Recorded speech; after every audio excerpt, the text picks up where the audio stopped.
Selamat siang para siswa SMA kelas 10 yang sekarang sedang memulai semester kedua. Pada siang hari ini kita akan membahas dinamika partikel untuk kelas 10 part 1. Teori ataupun soal dari pembelajaran ini diambilkan dari dua buku. Ini adalah buku pelajaran fisika saya, jilid 1 untuk kelas 10, penerbit Erlangga, dan juga ini adalah penuntun belajar fisika, teori dan 1221 soal. Jadi ini isinya rangkuman teori ringkas, tapi langsung esensial di bagian yang penting, sehingga kalau untuk belajar cepat, untuk review, buku ini sangat bagus. Terdiri dari soal-soal hampir sama dengan ini, soalnya baik buku pelajaran maupun buku ini diambil dari soal-soal textbook yang dirubah angkanya sehingga mudah dihitung. Kemudian ada soal SBMPTN dan soal UN atau UNBK di masa lampau sampai dengan tahun 2019. Ada SIMA UI, ada UM UGM, dan ada soal-soal dari luar negeri, dari Singapura, Amerika, Inggris, dan Malaysia. Ya, hampir sama. Dua buku ini dua-duanya tebal. Ini banyak soal, ini banyak contoh soal dan teorinya terinci. Ya, semoga dua buku ini bisa menjadi pelengkap dan saya membantunya dengan video pembelajaran ini supaya Anda bisa mantap dalam bidang fisika sehingga akan sukses di masa depan Anda. Oke, kita masuk ke dinamika partikel part 1. Ya. Pertama kita akan ke hukum-hukum Newton. Ya, di SMP Anda sudah pelajari, kita review. Hukum 1 Newton atau disebut hukum kelembaman atau hukum inersia atau kalau diterjemahkan bebas hukum kemalasan. Ya. Jadi jika resultan gaya pada suatu benda sama dengan 0, jadi seperti belum, ini sebetulnya resultannya tidak 0 ya, maksudnya resultan untuk ya ini resultannya oke, dalam keadaan dia begini resultannya 0 ya. Tapi gayanya nggak tunggal ini ya. Di sini ada gaya berat, nanti ada gaya normal, seimbang, kemudian ada angin ya. Sebelah sini angin, di sebelah sana angin. Jadi jika resultan gaya pada suatu benda sama dengan 0, seperti buku ini, maka benda yang mula-mula diam, seperti buku ini, akan terus diam. Ya. Dan jika benda mula-mula sudah bergerak, maka ia akan terus bergerak dengan kecepatan tetap. Atau sebelumnya kita sebut gerak lurus beraturan. Ya, itulah hukum 1 Newton. Ya, jadi kita sebut hukum kemalasan. Contoh, kalau Anda berdiri di atas bus ya, yang sedang melaju. Jadi Anda ada di dalam bus yang sedang melaju. Ya. Taruhlah ini di dalam bus ini. Anda berdiri di sini. Ya. Busnya sedang melaju ke kanan lah, ya. Misalnya kecepatannya 60 km per jam. Ya. Apa yang terjadi kalau bus ini tiba-tiba direm? Ya. Apa yang terjadi kalau bus ini tiba-tiba direm? Ya. Ya, Anda akan terdorong ke depan, bukan ke belakang ya. Anda akan terdorong ke depan sini, bukan ke belakang. Kenapa? Ini hukum pertama Newton, hukum kelembaman. Jadi mula-mula Anda itu bersama bus bergerak dengan kecepatan 60 km per jam terhadap tanah tentu. Nah, ketika direm, kecepatannya berkurang ya. Taruhlah nggak langsung 0, tapi pokoknya sangat berkurang. Anda tetap cenderung bergerak ke depan. Karena mula-mula Anda sudah bergerak, gitu ya, bersama bus.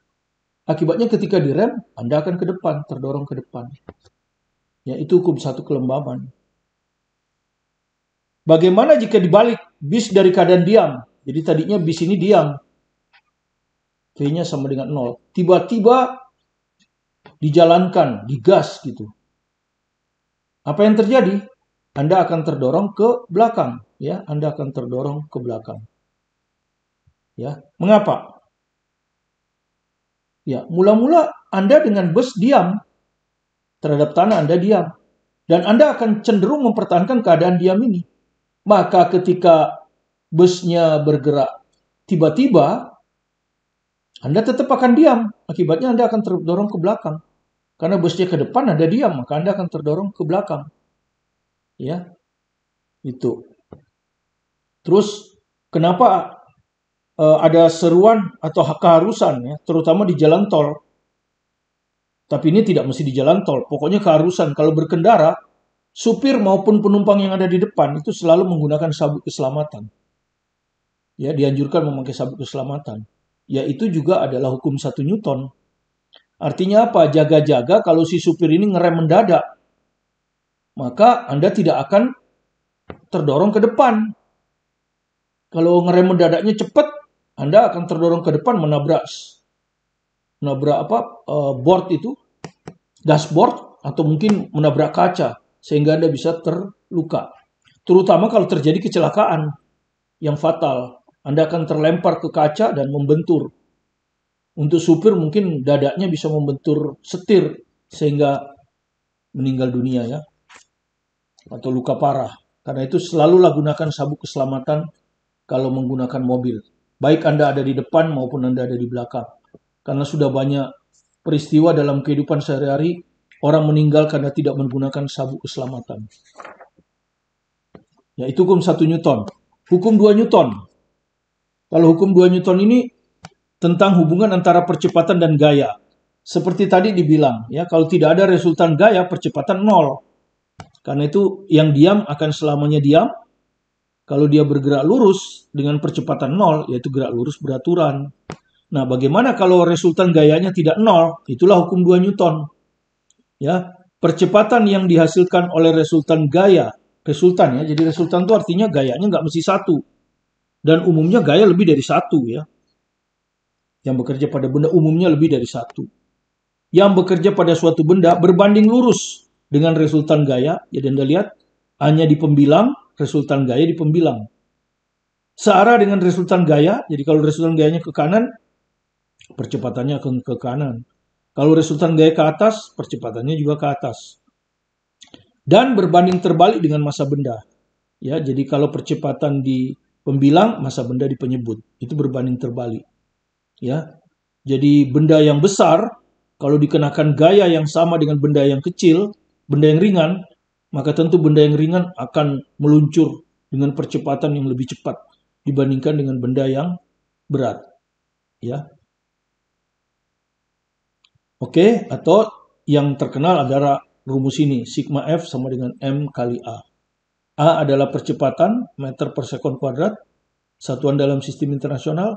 M massa benda dalam kilogram, yang sering dinyatakan dalam gram, Anda rubah ke kilogram. Kemudian sigma F resultan gaya, Newton. Ya, ini sistem internasional. Oke, kita buat dulu contoh soal yang mudah, ya.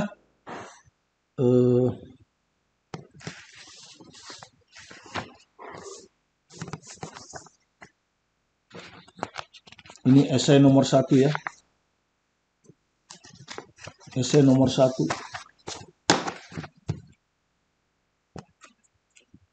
Diambilkan dari buku pelajaran ini, ya. Diambilkan dari buku pelajaran ini.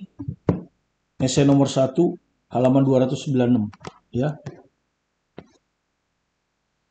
Gaya 50 Newton digunakan untuk menarik benda 10 kg sepanjang suatu meja datar. Jadi kita selalu membaca satu kalimat per kalimat, kemudian kita buat sketsa soalnya. Berikut mendaftar apa yang diketahui. Jadi gaya 50 Newton digunakan untuk menarik benda. Jadi taruhlah ini ada benda. Ya. Mula-mula ada di sini lah, taruh ada di A, ya. Gaya 50 Newton berarti digunakan, taruhlah ditarik ke kanan, ya. Ini anggap aja P, jangan dikasih F, ya. Supaya tidak keliru dengan hukum Newton. Ya, namanya sembarang, biasanya huruf besar. Menarik benda 10 kg. Ini benda ini punya massa. Masanya 10 kilo, ya. Kebetulan satuannya sudah benar, sistem internasional. Sepanjang suatu meja datar, ini meja datar, ya. Udah, kalimat pertama udah selesai. Jika gaya gesekan 15 Newton, Gaya gesekan selalu menghambat gerak benda ya. Untuk bendanya cuma satu. Jadi ini ke kanan, maka dia akan menghambat geraknya ke kiri. Nanti kita akan bicara sendiri tentang gaya gesekan ini ya. Sementara ini anggap aja gaya menghambat gerak benda. Gaya gesekan 15 Newton. Ya, diketahui 15 Newton. Yang menghambat gerak bekerja pada benda itu. Hitung, baru yang ditanyakan apa? Hitung resultan gaya yang bekerja pada benda. Dan B, percepatan benda. Nah, ini ya. Jadi Anda sudah tahu, di sini nanti ada rumus sigma F, ya, resultan dinamika partikel ini, rumusnya ini, yang terkenal ya. Hukum 2 Newton. Kemudian dia dihubungkan dengan kinematika. Jadi kalau ini dinamika, maka dia akan berhubungan dengan kinematika. Ya, yang berhubungan itu percepatannya. Anda sudah tahu kinematika ada rumusnya V sama dengan V0 plus AT. Ya, di sini ada A kan. Kemudian ada delta S, V0T ditambah setengah AT kuadrat. Nah, kedua rumus ini berhubungan di A ya. Jadi Anda lihat ya. Jadi ini ada hubungannya ya. Ya, hubungannya ada di A. Oke. Jadi ditanya resultan gaya, tapi untuk soal ini kita hanya masih menggunakan dinamika Newton ini. Sigma F sama dengan M kali A. Oke, dia bergeraknya, ini masih bidang datar ya, jadi dia bergerak ke kanan ya. Ini arah geraknya ya. Kita anggap seperti itu aja ya. Nah, dia bergerak ke kanan, kita anggap aja arah ke kanan positif. Maka gaya P ini ke kanan plus, gaya F ke kiri ini harus dimasukkan min. Jadi resultan gayanya ada dua ya. P ke kanan, F ke kiri. Maka sigma F ini dimasukkan plus P, ya plus P, ya plus P, dikurangi F. Sama dengan M kali A. Nah di sini, sorry. Ini nanti yang B ya. Yang A dulu ya. Yang A dulu. Sigma F, ya sigma F dulu kita cari. Sigma F-nya disuruh hitung dulu ya. Jadi sigma F itu resultan gaya ada dua. P ke kanan plus P, F ke kiri min F. Ya. Ini yang nanti ini yang kedua. Ini yang A. Jadi sigma F-nya sama dengan plus 50 dikurangi 15. Hasilnya adalah 35 Newton. Ya, ini jawaban A. Baru jawaban B, ditanya percepatan. Maka percepatan rumusnya tentu pakai hukum 2 Newton. Sigma F sama dengan M kali A. A ditanya. Sigma F udah diketahui 35. Masanya udah diketahui 10. Satuannya udah betul. Maka A-nya akan sama dengan 35 per 10. 3,5 meter kali sekon min 2. Itu aja ya. Nah ini. Ini hanya sekedar soal untuk menerapkan rumus ini. Ini belum ya. Nanti di contoh soal lainnya. Oke, ini nomor 1.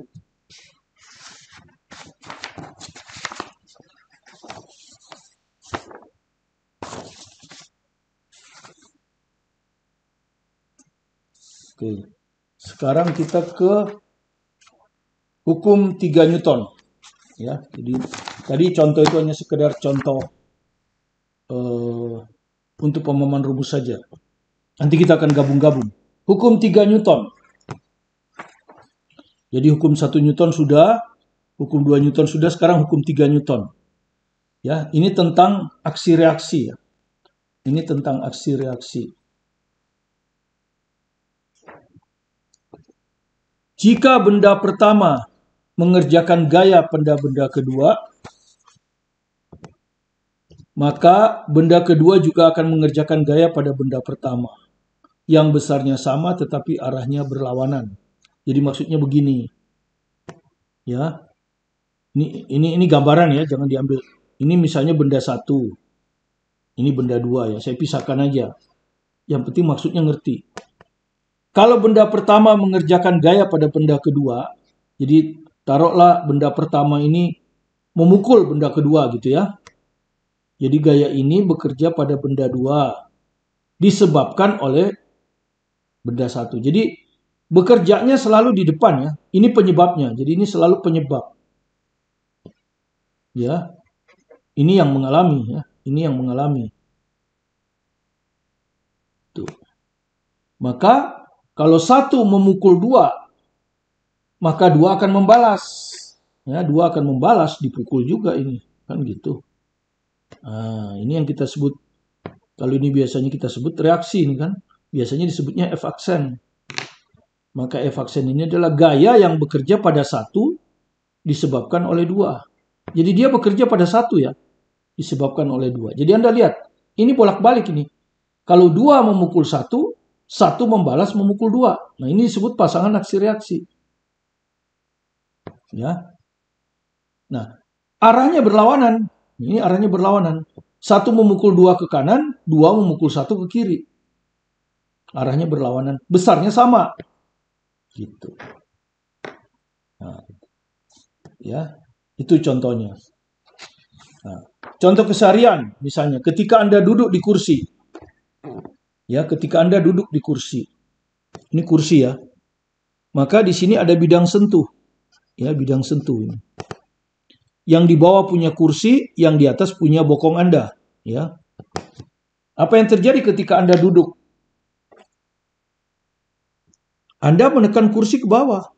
Nah, ya, ini biasanya kita sebut gaya normal. Sekarang kita sebut aja gaya yang Anda lakukan pada kursi ya. Ini bekerja pada kursi. Ya, disebabkan oleh Anda. Gitu. Gini. Ya. Jadi Anda memukul kursi ke bawah. Kan gitu logikanya. Anda memukul kursi ke bawah. Gaya tegak lurus ini disebut gaya normal nanti. Akibatnya apa? Kursi akan membalas. Kursi akan memukul bokong Anda ke kanan, ke atas. Ya. Ini juga gaya normal. Tapi gaya normal pada Anda disebabkan oleh kursi. Ya. Gitu ya. Jadi ini gaya normal yang bekerja pada Anda disebabkan oleh kursi. Nah, kedua gaya ini sama besar. Berlawanan arah. Nah, ini adalah pasangan aksi reaksi ya. Jadi N di sini adalah pasangan aksi reaksi. Nah, yang bisa kita simpulkan tentang pasangan aksi reaksi adalah satu, melibatkan dua benda yang berinteraksi. Jadi dia melibatkan dua benda yang berinteraksi. Di sini adalah Anda dan kursi. Ya, Anda dan kursi. Ya. Bekerja pada dua benda yang berbeda tuh, ya. Jadi bekerja pada dua benda yang berbeda. Kalau satu bekerja pada kursi, maka satu lagi harus bekerja pada Anda. Tidak boleh bekerja pada benda yang sama. Kalau ada pasangan gaya, sama besar berlawanan arah. Tapi bekerja pada benda yang berbeda. Itu bukan aksi reaksi. Pada benda yang sama, pada benda yang sama. Itu bukan aksi reaksi, tapi kesetimbangan. Ya, kesetimbangan. Ya. Karena bekerja pada benda yang sama ya. Ini harus bekerja pada benda yang berbeda dan benda yang berbeda ini saling berinteraksi. Ya, harus berinteraksi. Kalau dia bekerja pada benda yang berbeda, sama besar berlawanan arah tapi bukan pada dua benda yang berinteraksi, itu juga bukan aksi reaksi. Ya, besarnya sama dan arahnya berlawanan. Itu hukum 3 Newton ya. Ya, dalam aplikasi keseharian Anda sudah pelajari di SMP. Ya. Anda jalan di atas lantai. Ya, Anda jalan di atas lantai, ya. Taruhlah begini ya. Anda jalan di atas lantai. Ini adalah bidang sentuh kaki Anda kan terhadap lantai.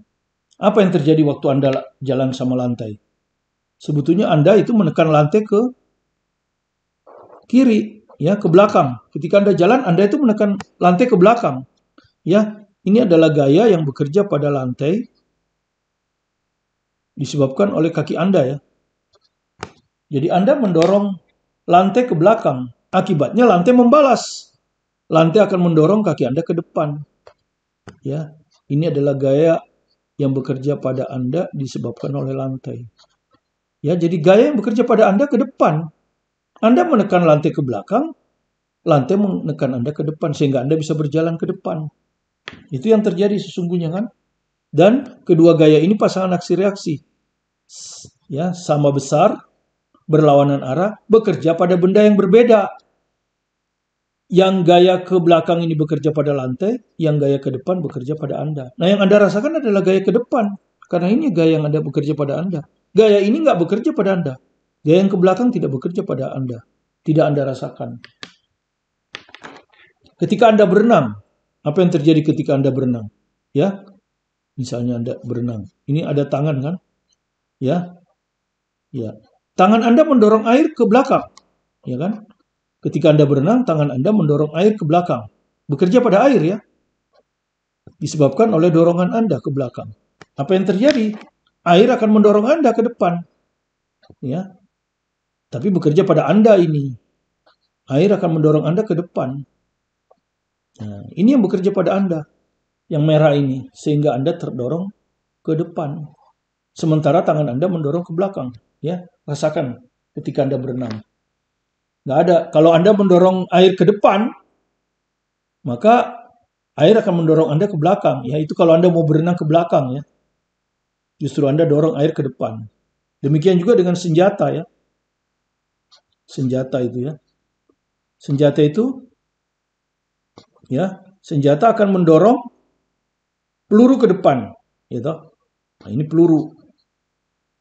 Peluru didorong oleh senjata. Ya. Ke depan. Ini adalah gaya yang bekerja pada peluru disebabkan oleh bedil ya kalau bedil lah. Akibatnya apa? Peluru akan mendorong bedil ke belakang. Peluru akan mendorong bedil ke belakang. Ya, ini bedil ke peluru. Ya, karena itu orang yang menembak akan terhentak ke belakang. Kalau makanya dia harus tahan, ya. Bedil itu harus dia tahan. Malah kalau bedil besar ditahan dengan dada biasanya, ditahan dengan dada ya. Supaya orang itu tidak terjengkang ke belakang. Ya, itulah. Jadi ini pasangan aksi reaksi. Itu contohnya. Sekarang kita bahas dua soal untuk mengakhiri hukum-hukum Newton ini. Part 1. Ya, kita bahas. Ini soal yang kedua. Tadi soal yang pertama kan. Soal yang kedua. Ya. Ya, kita baca kalimat per kalimat sambil kita buat coretannya ya. Sebuah batu besar terletak pada jarak 25 meter di depan sebuah kendaraan bermassa 500 kg yang sedang bergerak dengan kecepatan 10. Jadi taruhlah ini mobil ya. Nah, peristiwa pertama kita amati di sini dia, waktu T-nya sama dengan 0 kita amati di sini. Ya. Mobil ini bermassa 500 kilo. Sedang bergerak dengan kecepatan, ya taruhlah ini di A. Berarti kecepatan di A ya. Sama dengan 10 m/s. Ketika kita amati. Nah, batu besar, di sini ada batu besar. Ya. Pada jarak 25 meter di depannya. Ya, ini 25 meter ini. Ini biasa kita sebut perpindahan kan ya. Anggap aja perpindahan dihitung dari A gitu ya. 25 meter. Oke, itu kalimat pertama. Kalimat kedua, agar tepat berhenti sebelum mengenai batu, dia akan jalan. Nah, suatu waktu dia akan tiba di sini. Nah, dia tentu akan rem, kalau tidak dia akan nabrak batu, gitu. Di sini dilakukanlah pengereman. Pengereman, ya. Dia akan melakukan pengereman. Tepat berhenti sebelum mengenai batu. Jadi taruhlah ini di sini posisi B. Di V di B ini 0. Ya, karena berhenti. Anda sudah tahu kalau berhenti itu artinya kecepatannya 0. Maka kendaraan tersebut harus direm dengan memberikan gaya. Nah, yang ditanyakan gaya remnya. Ya, berapa besarnya. Ini SBMPTN 2005 ya. Ya, diambilkan dari buku salah satu ya, kalau tidak buku ini ya. Jadi saya nggak sebut sumbernya. Yang jelas salah satu. Soal itu kalau nggak diambil dari buku ini ya dari buku ini. Ya. Itu ya. Jadi dua buku ini ya. Oke, kita buat sekarang ya. Nah, inilah yang saya bilang tadi, kaitan antara, tadi sudah ya, kaitan antara percepatan di dinamika, ya, kaitan antara percepatan di dinamika, ini tadi sudah ya. Jadi dinamika itu sigma F sama dengan M kali A. Di kinematika ada dua rumus ini. Nah, ini berkaitannya ada di A. Ya. Jadi di sini ditanya gaya rem. Pasti gaya rem itu ada di sini kan? Nah, masanya diketahui, ya, masanya diketahui itu. Masanya diketahui. Nih, 500. Jadi masa ini diketahui 500, ya. Nah, tinggal ngitung percepatannya. Nah, percepatannya dihitung dari kinematika, ya. Percepatannya dulu dihitung dari kinematika. Jadi kita mulai dari kinematika dulu. Ya, di sini kinematika yang diketahui adalah kecepatan di A itu. Di sini gerak dari A ke B ya. Gerak dari A ke B. Jadi ini adalah awal, ini adalah akhir. Ya. Jadi VA itu V0. Ya. Jadi V0-nya itu VA. Diketahui 10. Akhirnya adalah B. Jadi V itu di sini sama dengan VB. 0. Apalagi yang diketahui delta S. Ya, 25. Nah, rumusnya kan ada 3 ini. Satu lagi belum saya tuliskan, yaitu V kuadrat sama dengan V0 kuadrat, ya, ditambah 2A kali delta S. Ini yang rumus yang tidak ada waktunya. Kelihatannya rumus ini yang digunakan di sini ya. Karena di sini nggak ada waktu. Ya, di sini nggak ada waktu. Jadi kelihatannya rumus yang digunakan adalah V kuadrat sama dengan V0 kuadrat ditambah 2A kali delta S. Untuk menghitung A ya. Kelihatannya menggunakan rumus ini. Jadi kalau kita masukkan, berapa? V-nya 0 ya. Jadi 0 kuadrat sama dengan V0 10. 10 kuadrat. Ya. Ditambah 2A. Ya. Delta S. Delta S-nya 25. Ya. Ini kalau kita pindahkan ke sini min 100. Ya. Ini 50A. Jadi kelihatan A-nya min 2 ya. Min ini artinya kan perlambatan ya. Di rem. Kalau di rem itu pasti perlambatan kan. Rem ini mana? Oke, dari sini kita bisa ngitung yang ditanyakan. Sigma F sama dengan M kali A. Jadi masanya 500, percepatannya min 5. Jadi gaya rem itu, sigma F ini dianggap aja rem. Jadi remnya sama dengan min 2500 Newton. Ya. Min ini hanya menyatakan gaya rem. Ya. Besarnya 2500 Newton. Oke. Itu contoh yang pertama ya. Jadi sekarang contoh yang kedua. Ya. Balok 1 masanya 1 kilo. Ya ini balok yang satu ini 1 kilo. Balok 2 ini 2 kilo. Terletak di atas lantai licin, jadi nggak ada gesekan. Gaya 6 Newton diberikan ya ke arah kiri. Berapa gaya kontak antara kedua balok? Jadi kalau saya perbesar begini. Ini benda 1. Ini benda 2. Ya. Ya, ini benda 1, ini benda 2.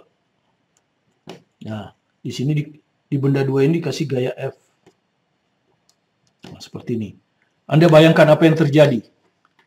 Ya, apa yang terjadi. Kalau ada benda 2 begini ya. Contohnya misalnya ini ada 2 benda ya. Nah, ini ada 2 benda. Yang kecil aja ya. Nah, ini ada 2 benda. Nah, 2 benda seperti ini. Ya. Ya. Ini benda kedua, ini benda pertama. Apa yang terjadi ketika ini saya dorong? Ya, Anda perhatikan. Apa yang terjadi ketika saya dorong? Nah, kedua benda bergerak ke kiri.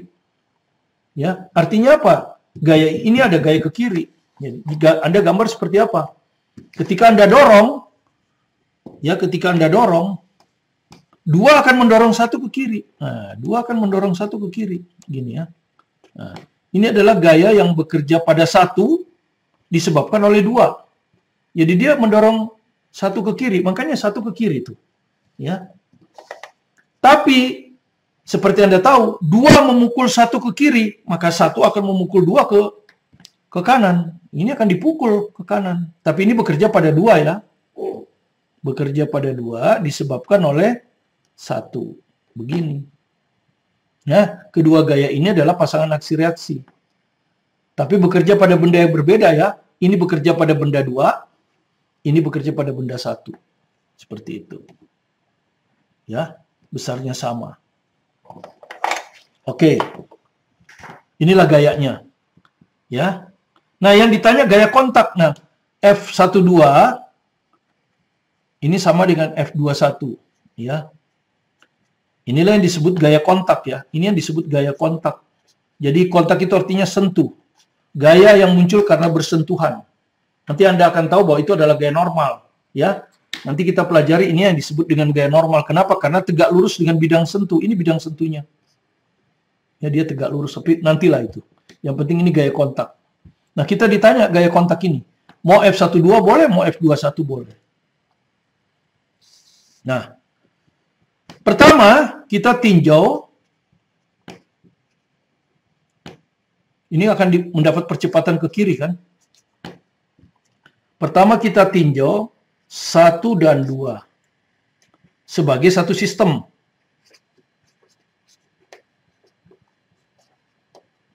Sehingga resultan gayanya adalah, karena dia bergerak ke kiri, anggap aja arah ke kiri itu positif. Ya, karena dia bergerak ke kiri supaya sama ya, sigma F. Ada berapa gaya? Kalau benda 1 dan 2 sebagai satu sistem berarti begini. Nah, ini sebagai satu sistem. Berarti gayanya ada 3 ya. Gayanya ada 3. F ke kiri, F21 ke kanan, F12 ke kiri. Ada 3 ya. Oke, ada 3. Jadi ini plus, ya kan? Ini plus karena ke kiri, plus F. Ini ke kanan, jadi min. Karena ke kanan ya, karena ke kanan. Jadi min. Min F21. Gini. Satu lagi nih, ke kiri, jadi plus. Karena kita ambil ke kiri plus. Plus F12. Nah, inilah resultan gayanya. Ya, inilah resultan gaya pada sistem kita ya. Gitu. Dan gaya ini sama besar, berlawanan tanda, jadi bisa dicoret. Nah, jadi resultan gayanya sama dengan F. Kemudian resultan gaya ini rumus hukum 2 Newton, M kali A. Resultan gayanya F, jadi F ya diganti aja karena ini sudah hilang, percuma ditulis M kali A. Nah, dari sini kita dapat percepatan. Karena gaya F diketahui kan 6 Newton. Ini ya, 6 Newton kan, ini diketahui 6 Newton. Jadi ini 6. Masanya, nah, perhatikan, massa di sini adalah massa sistem. M1 ditambah M2. Kenapa? Karena sistem kita kedua benda. Ya, nih, 1, 2. Jadi massanya juga M1 tambah M2. Bukan M1 saja, bukan M2 saja, tapi M1 tambah M2. Ya, nanti kita belajar diagram benda bebas. M1-nya diketahui 1 kilo. Ya. Jadi di sini M1 itu 1 kilo, M2 2 kilo. Jadi ini 1 tambah 2. Jadi 3 ya. 3 ini. 3 kali A. Jadi akhirnya kita dapat A-nya 2. Ya. Tentu meter sekund min 2. Tapi yang ditanya kan bukan A kan. Yang ditanya bukan A. Yang ditanya itu F12 atau F21 ya. Yang ditanya F12 atau F21. Nah, kalau yang ditanya F12 atau F21, kalau kita tinjau 1 dan 2 sebagai satu sistem, kedua gaya ini saling menghilangkan. Ya, saling menghilangkan. Jadi kalau menghitung, ya kalau mau menghitung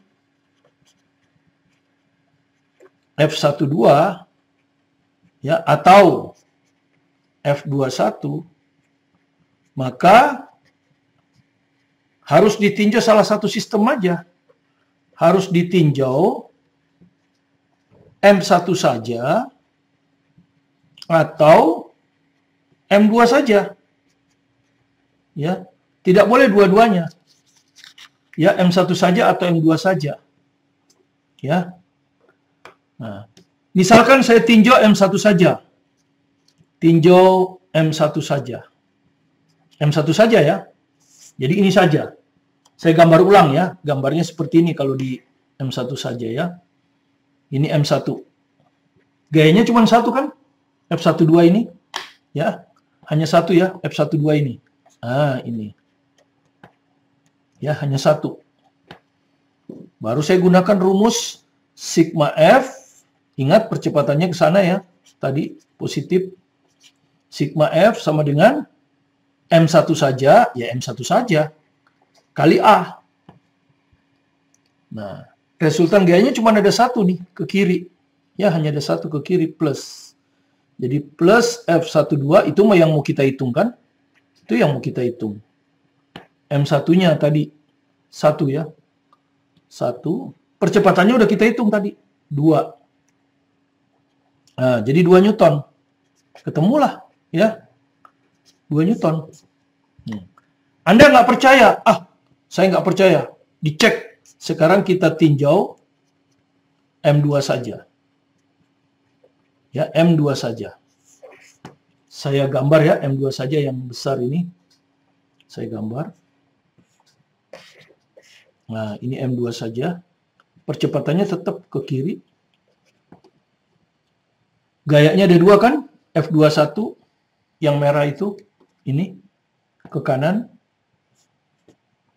F21. Kemudian F ini ke kiri. Sama dengan 6 Newton. F21 tadi udah kita hitung. Oh iya, mau kita hitung ini. Ini yang mau kita hitung. Oke, ada 2 gaya saja ya. Ya. Jadi resultan gayanya dihitung dulu ya, biar Anda tahu. Resultan gayanya dulu. Ada ke kiri plus ya. Ada ke kiri plus. Ada 2 ya. F ke kiri plus. Plus 6 ya. Ke kiri kan ini plus. Nah ini min. Karena ke kanan ya. Karena ke kanan. Min F21. Oke. Ini resultan gayanya. Terus pakai rumus lagi. Sigma F sama dengan. Ini M2 saja. Jadi M2 kali A. M2 saja M2 kali A. M1 saja M1 kali A. M1 dan M2. M1 plus M2. Oke. Sigma F sekarang ini kita salin. Ya. 6 dikurangi F21. Harus sama dengan massa 2. Berapa tadi massa 2? 2 ya. 2. A-nya sudah kita hitung tadi 2. Ya, ini kita pindah ke sana biar plus, ini pindah ke sini. 6 kurang 4 kan? 6 kurang 4 sama dengan F21. 6 kurang 4 itu 2. Jadi 2 sama dengan F21. Sama kan ya? Atau F21 sama dengan 2 Newton. Nah, sama hasilnya ya. Sama. Jadi tentu yang lebih bagus ini. Lebih singkat. Ya, karena gayanya cuma 1. Kalau ini ada 2. Tapi asal Anda benar menerapkan resultan gaya, masanya juga benar, maka hasilnya pasti sama. Inilah pendahuluan dari dinamika partikel. Kita masih akan ada beberapa seri lagi, dan pelajaran ini sangat penting, karena inilah yang paling banyak keluar baik di SBMPTN maupun UNBK zaman dulu ya. Saya nggak tahu zaman sekarang ada AKM segala macam itu ya. Tapi ini pelajaran ini adalah pelajaran inti dari mekanika. Jadi Anda harus kuasai dengan baik. Karena itu belajarlah dari seri part pertama ini. Kalau tidak ngerti Anda ulang-ulang, kita akan lanjut lagi dengan masalah yang lebih kompleks di part kedua, part ketiga, part keempat, dan mungkin sampai part kelima. Supaya Anda betul-betul memahami dinamika partikel dan statika partikel. Terima kasih Anda telah berkunjung ke video pembelajaran kami. Jika Anda merasa video pembelajaran ini ada manfaatnya, silakan di-subscribe. Yang sudah subscribe cukup like, supaya Anda bisa tidak ketinggalan dengan materi-materi yang kami akan load setiap hari. Dan juga mendukung kami untuk menyediakan pembelajaran gratis yang bermutu dan akan menyebabkan Anda mahir dalam bidang fisika, matematik, dan kimia. Saya Martin Kanginan. Tetap semangat belajar di rumah.